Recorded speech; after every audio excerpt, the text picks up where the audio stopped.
Welcome back to the devlog for Emergent Magic. It has been a while. Unfortunately, I have not made as much progress as I would have liked to over the past 2 months. I have 2 kids and a full-time job, and my partner in this endeavor has been incredibly busy with his job as well. However, that being said, I am very pleased with the progress we have made. So, tiny things first, I got some skyboxes during a Unity sale. It's a small change, but does wonders for improving the overall atmosphere. Now, on to the major changes.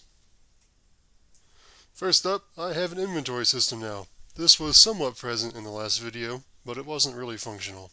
Now, I have physical objects the player can pick up and add to their inventory.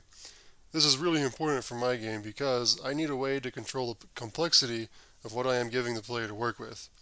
If I give the player all this at the very beginning and say, "Go get 'em, champ," they're going to stare at the screen, go, "Huh," and turn it off. I know that this is the case because in older versions of this game that I managed to get feedback for, I did exactly that, and absolutely no one talked about the spell creation. When I got friends to play it, I had to meticulously explain the system to get them to engage with it. This is the core feature of the game. I need players to engage with it. I'm okay with it being complicated, I just need a way to provide it over time instead of all at once. Items are my solution to that. In the beginning, players only have access to 1 or 2 elements and will gain access to more as they play. And since our spells actually cost something to make, I decided I might need a way to recoup those resources. With this cauldron here, just throw your unwanted spell in, and boom, out pop all the resources used to make it. I might decide to gate this somehow, or to give only some of the resources back. But for now, it's free and gives 100% back. Next, I tweaked up the spell circle a little bit. Originally, the spells created used the player's current position and angle to determine their orientation. This caused some problems in terms of aiming the spells. It was almost impossible to line yourself up perfectly with your spells, causing spells that appear to move in a straight line drift off the center of your crosshair. So, I added this little lectern here to serve as the reference position to all create spells. This makes it much easier to create spells that will actually move where you are aiming, and you no longer have to spend time adjusting your position after every created spell.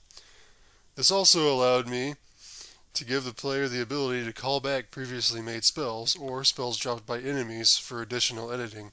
Originally, when I tried to implement this, it didn't work well, since if you weren't standing and aiming perfectly in line with the grid the spells use, the spell came out wrong and was difficult to edit. Unfortunately, I also introduced an infinite item cheat with this, but it shouldn't be too hard to fix. Also, I decided to make the switch from a mana-based system to a cooldown one, so activating a spell now starts a timer during which you can't cast that spell again. This change has been floating around in my head for a bit, but I finally decided to make the switch after getting back into a little gym called Wizard of Legend. This game does a better job at making me feel like a wizard than any other I have played, and it uses a cooldown-based system. And also, I ended up watching this video, in which he brought up several points about why he thought cooldown was superior, and by and large I agree with him. I'll link the video in the description. Next up, I ended up making this new enemy. I want my enemies to be unique instead of reskinned copies with modified stats. This one has a big shield that will reflect spells, kind of like the mirror shield from Legend of Zelda. His shield turns off when he is attacking and doesn't affect spells from any direction but the front, so he can be dealt with by outflanking or waiting for an opening. Lastly, and this is my favorite addition, I added these. I'm calling these little glowy circles runes. They are my way of adding some programming-like logic into my system. This guy here is my command rune. It will become the center of essentially a secondary spell within the spell. Now on top of that rune, we are going to add one of these trigger runes. So far, I have 2 triggers. This one triggers when it hits an enemy, and this one triggers after 1 second. So, what exactly are we triggering?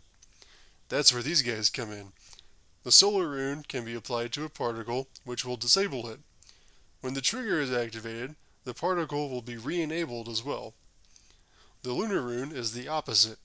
It does not disable the particle until it has been triggered. Now you might ask, why have you separated the trigger from the command rune? Doesn't that just add more steps? Well, that's because in the future, I want to have the capability to have more than one command rune in the spell with different target particles. The plan is to make the command, solar, and lunar runes color-coded, while the triggers will be universal since they only apply to the single command rune. So, for example, a red command rune will only affect red, solar, and lunar runes when activated. Hopefully, I will have this completed in my next devlog. But, even without the completed system, so far I am very pleased with the variety this adds. I have been able to make spells such as Drop a Rock, The Volley, The Prison, and good old Fireball. Is it really a wizard game if you don't have Fireball? Thank you all for joining me in this journey. If you are interested and would like to keep up with the project, go ahead and subscribe, or tell me what you think with a comment.